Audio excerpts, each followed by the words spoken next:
Asalaamu calaykum waraxmatullahi wabarakaatu asxaabay soo dhowaada meeshaan waxaa noogu hayaa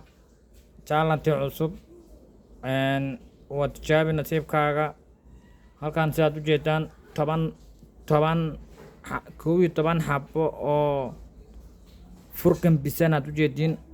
tusha kore uga qoran tahay tirooyinka xisaabaadka haddaba tijaabi nasiibkaaga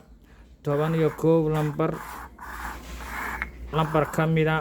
waxaa ku jiro jaalantiga oo boqjo nasiibka ah haddaba tijaabi nasiibkaaga oo dalba lambar wuxuu ku bixi doonaa tiktok live haddaba tiktokka cmc daacad follow like share iyo inaad maaragtay kusoo qayb gashaan ayaa idiin keenayaa sidaas oo kale ayaa loo soo duubayaa waxaa lagu leeyahay leef waxaa qabsanaysaa meekaad qabsanaysaa soo gelaysaan laba qof waa ku tartamaysiin labada qof markay meeka ku tartamaan ay soo koraan waxay leeyihiin anigu lambarkaasaan qabsaday ana lambarkaasaan qabsaday